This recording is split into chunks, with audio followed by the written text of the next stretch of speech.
Hello friends, welcome to Rathi's kitchen. நான் உங்கள் ஏமா பேசுகிறேன். இன்றைக்கி நம்ம சேனலில் பன்னீர் டிக்கா ரோல் எப்படி செய்கிறது தான் பார்க்க போகிறோம்.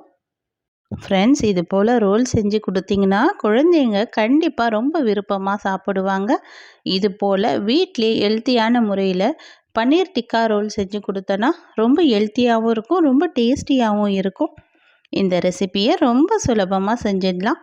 இந்த ரெசிபி எப்படி செய்யலான்னு வீடியோக்குள்ளே போய் பார்க்குறதுக்கு முன்னாடி நம்ம சேனலை இப்போ தான் முதன்முறையாக பார்க்குறீங்கன்னா சப்ஸ்கிரைப் பண்ணிவிட்டு பாருங்கள் ஃப்ரெண்ட்ஸ். இப்போ வாங்க வீடியோக்குள்ளே போகலாம்.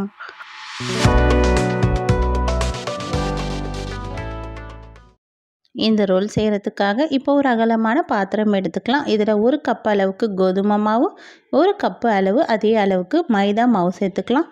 இது கூடவே இந்த மாவுக்கு தேவையான அளவுக்கு 1/2 ஸ்பூன் அளவுக்கு உப்பு சேர்த்துட்டு 1/2 ஸ்பூன் அளவுக்கு ரவையும் சேர்த்துக்கலாம். ரவை சேர்த்துட்டு இது கூட 1 ஸ்பூன் அளவுக்கு எண்ணெய் சேர்த்துக்கலாம். சேர்த்துட்டு இதை நல்லா இது போல் கொஞ்சமாக கலந்து விட்டுட்டு இப்போ நம்ம இந்த மாவு சப்பாத்தி மாவு பதத்துக்கு நல்லா சாஃப்டாக பிணைஞ்சி எடுத்துக்கணும். இந்த மாவுக்கு எந்த அளவுக்கு தண்ணி தேவைப்படுதோ அது போல் கொஞ்சம் கொஞ்சமாக தண்ணி சேர்த்துட்டு நல்லா சாஃப்டாக பிணைஞ்சி எடுத்துக்கலாம். இப்போ மாவு நல்லா பிணைஞ்சி விட்டுட்டு இது போல் மடித்து கொஞ்சமாக இது போல் ரோல் பண்ணணும்.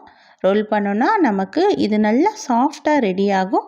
இது போல் ஒரு 2-3 நிமிஷம் நல்லா ரோல் பண்ணி விட்டுட்டு இதை அப்படியே நம்ம ஒரு மூடி போட்டு மூடி வச்சிடலாம். இது அப்படியே இருக்கட்டும். இப்போ ஒரு மிக்சிங் பவுல் எடுத்துக்கலாம். இதில் 100 ml அளவுக்கு தயிர் சேர்த்துக்கலாம். 1/4 ஸ்பூன் அளவுக்கு மஞ்சள் தூள், 1/2 ஸ்பூன் அளவுக்கு கரம் மசாலா, 1 ஸ்பூன் அளவுக்கு ரெட் சில்லி பவுடர், தனி மிளகாய் தூள் தான் சேர்த்துருக்கேன். இது கூடவே 1/2 ஸ்பூன் அளவுக்கு கொத்தமல்லி விதை சேர்த்துட்டு இதுக்கு தேவையான அளவுக்கு 1/2 ஸ்பூன் அளவுக்கு உப்பு சேர்த்துக்கிறேன். நம்ம எந்த அளவுக்கு பன்னீர் எடுக்க போகிறோமோ அந்த அளவுக்கு மசாலா பொருட்கள் ரெடி பண்ணிக்கலாம். இப்போ இது போல் நல்லா கலந்து விட்டாச்சு. நான் இன்றைக்கி 200 கிராம் அளவுக்கு பன்னீர் எடுத்திருக்கேன். அந்த அளவுக்கு தான் நான் மசாலா பொருள் ரெடி பண்ணுறேன். இப்போ இதில் 1 ஸ்பூன் அளவுக்கு எண்ணெய் சேர்த்துட்டு இது நல்லா கலந்து விட்டாச்சு. இது ஹோம்மேட் பன்னீர் தான், நான் வீட்டிலே ரெடி பண்ண பன்னீர் தான்.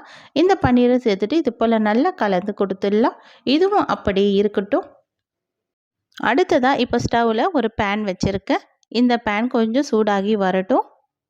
சூடானதுக்கப்புறம் இதில் 2 டேபிள் ஸ்பூன் அளவுக்கு எண்ணெய் சேர்த்துக்கலாம். எண்ணெயும் கொஞ்சம் நல்லா சூடாகி வரட்டும். சூடானதுக்கப்புறமா இதில் நம்ம ஏற்கனவே ஊற வச்சுருந்தல இந்த பன்னீர் மசாலாவோடு சேர்த்து அந்த பன்னீர் மசாலாவை சேர்த்துட்டு இது போல் நல்லா நம்ம இந்த எண்ணெயில் சேர்த்துக்கலாம்.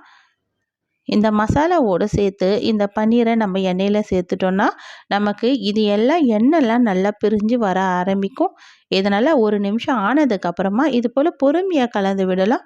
ரொம்ப அழுத்தம் கொடுத்து கலந்து விடக்கூடாது, பன்னீரெல்லாம் நமக்கு உடையும்.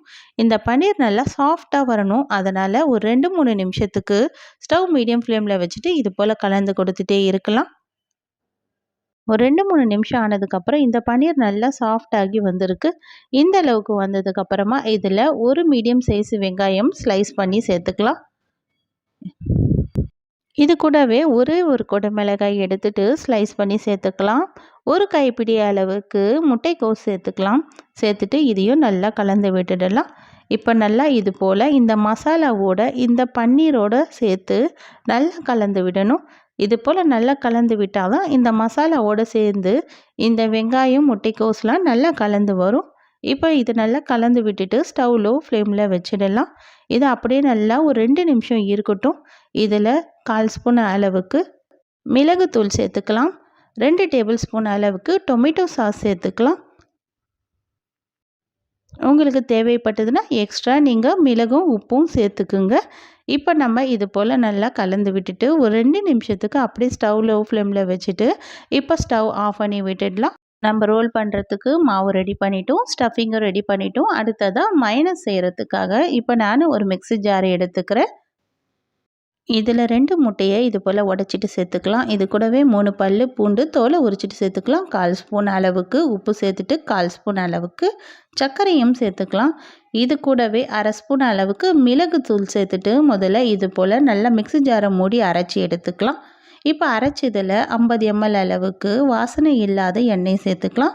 சமையல் எண்ணெய் நம்ம வாசனை இல்லாத எண்ணெயாக பார்த்து சேர்த்துட்டு இதையும் நல்லா ஒரு முறை அரைச்சி எடுத்துகிட்டு வந்துடணும்.